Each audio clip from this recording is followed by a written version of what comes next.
Allez, je vais vous montrer comment on fait pour connecter le CU sur un téléphone Android.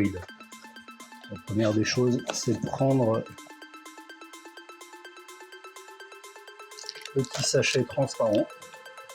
Bon, déjà, mettre le CU de côté, retirer le petit capuchon qu'il y a derrière, ici, prendre le câble USB, brancher le câble,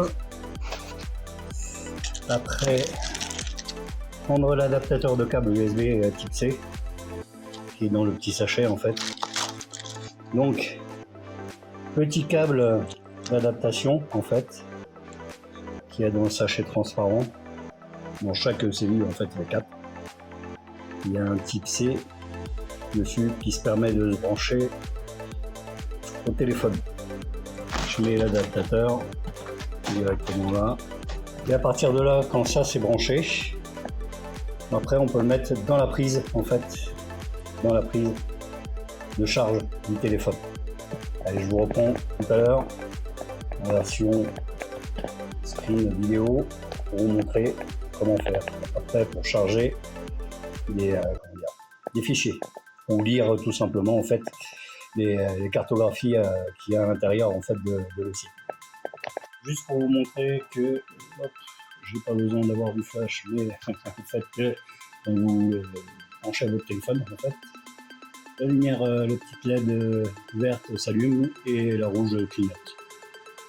Allez, on passe sur Artune, l'application, pour voir maintenant comment ça se passe. Maintenant, on va brancher le CU au téléphone avec le câble. Le voici. Là, on lui dit c'est OK, ça va lancer l'appli.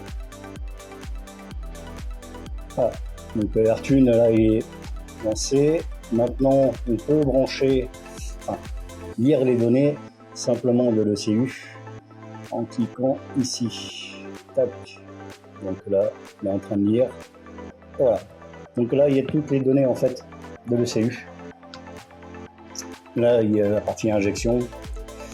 Ça, c'est la partie allumage. Avant ça, l'allumage. La map 2 en injection. Là, l'allumage aussi en map 2. Le Quick Shifter, vous pouvez aussi le mettre si vous l'avez acheté. Donc, bon, pour le moment, il est inactif puisqu'il n'y en a pas. En contrôle setting, là-dedans, vous avez plusieurs réglages en fait dans la partie, surtout TPS, calibration du TPS, qui est super important en fait pour la moto. Donc, en fait, vous avez juste à faire la partie, l'autre calibration, faire un coup d'ouverture de gaz et relâcher pour avoir une bonne calibration. La partie limitation régime, on s'en occupe pas pour le moment, ça sert à rien. Dans la factory setting, ne touche à rien, surtout pas, laissez tel que. Pareil pour l'index map, pareil, ne touchez pas, laissez tel que c'est d'origine. La partie dial, en fait, c'est surtout pour voir le régime moteur et vous aider en fait dans les réglages en fait de l'injection. Là, on voit aussi le flux de correction. Enfin, il y a plein de petits trucs intéressants en fait à voir quand le moteur est en marche. Le réel graphique, c'est surtout quand vous avez la moto en marche, d'accord, qui vous donne des indications. Mais ça, pour le moment, ça ne nous sert pas. Et le device d'information, c'est surtout pour regarder le firmware, la date. Là, on voit qu'il est du 27 janvier. Bon, laissez-le comme ça d'origine pour le moment. Ça ne sert à rien de le changer. Je sais qu'il y en a un qui est sorti dernièrement, là, comment ça s'appelle ? Il est sorti en juin, je crois, si mes souvenirs sont bons. Ouais, le 21 juin, donc laissez-le tel que pour le moment. Si la moto fonctionne comme ça, il ne faut pas y toucher. Si par contre, il y a quelques petits bugs sur des injeux, des parties injection, modulation, machin, ainsi de suite, bon, là, ça vaudra le coup de le changer. Sinon, c'est pas la peine. On va retourner dans la partie map 1. D'accord. Donc avant toute chose, avant de modifier quoi que ce soit, le plus important, c'est de cliquer sur les 3 petits traits qui sont en haut et de faire un save. D'accord. Et là, on fait, bon, vous changez, vous mettez ce que vous voulez, que vous voulez, mais bon, moi je laisse comme ça. Et là, je vais faire un map origine. Map origine, hein, allez. Origine. Map origine. Et là, je l'enregistre. Voilà, bon, ça c'est enregistré. Au moins, vous avez une sauvegarde de base de ce qu'il y a en fait dans le site. La bonne chose à faire maintenant, si vous avez, si je vous ai donné en fait une map personnalisée, soit je vous donne sous forme de lien ou de fichier que vous pouvez télécharger en fait sur votre téléphone. Donc là, j'ai préparé un petit truc, c'est-à-dire que là, j'ai un truc, une map custom que je vais charger en fait dessus, sur ça. Donc là, c'est bon, je mets. Là, c'est comme ça. Là, je vais l'ouvrir une seule fois. Voilà. Et là, je vais la télécharger en fait. Ça, c'est ce qu'on a en fait. Quand des fois, je fournis des choses, même le support de la documentation en fait, c'est sur notre cloud en fait. Donc là, je vais le télécharger. Et voilà. Bon, normalement, il devrait être dans mes documents du téléphone. Je vais repasser sur la partie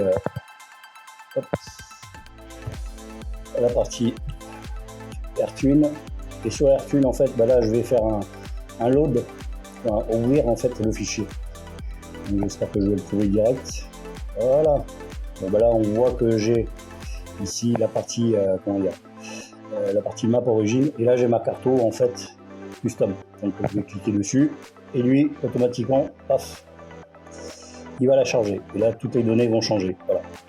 Toutes les données en fait vont changer en fait sur le CU immédiatement. C'est-à-dire que là, quand vous faites ça, bon, éteignez la moto quand même un petit peu avant, mais quand vous, ça peut être testé directement, sans avoir besoin de faire un burn.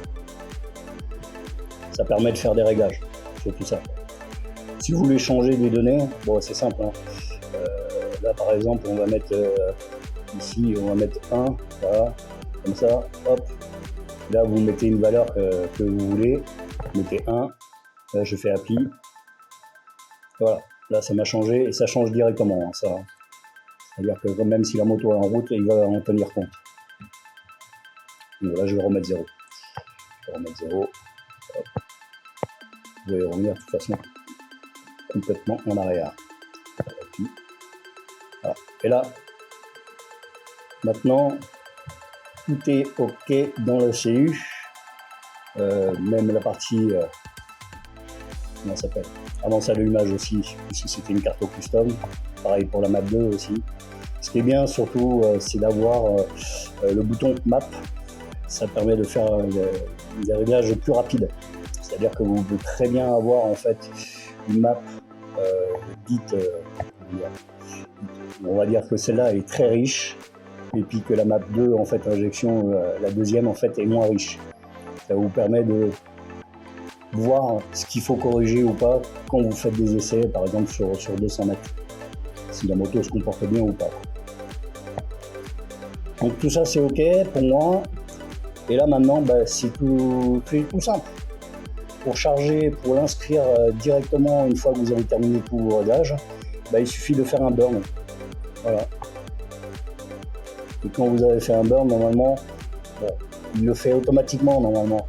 Mais c'est bien de le faire, quoi. Et à partir de là, vous avez toujours des petits messages là-haut en fait qui vous fait le résumé de ce qui a été fait. Donc là, je peux déconnecter en fait le CU. Une fois que j'ai fermé, là, il suffit de cliquer en fait sur cette partie-là. Voilà. Disconnect. Même il vous propose aussi de faire un burn si jamais vous l'avez oublié dans la partie, dans cette partie-là de la fenêtre. Donc là, je l'ai fait, donc c'est pas la peine que je fasse un burn. Là, je vais faire un disconnect direct. Voilà. Donc là, toutes les valeurs qui reviennent à 0, c'est tout à fait normal puisqu'il est déconnecté. Donc là, voilà, moi, je peux déconnecter tout ce qui se passe dans la partie. Hop, je peux déconnecter le CU. Et puis voilà, c'est terminé. Il n'y a pas plus à faire, quoi. Si vous avez des questions, n'hésitez pas à le poser sur le support en créant un ticket et je vous répondrai. Allez, à plus, ciao.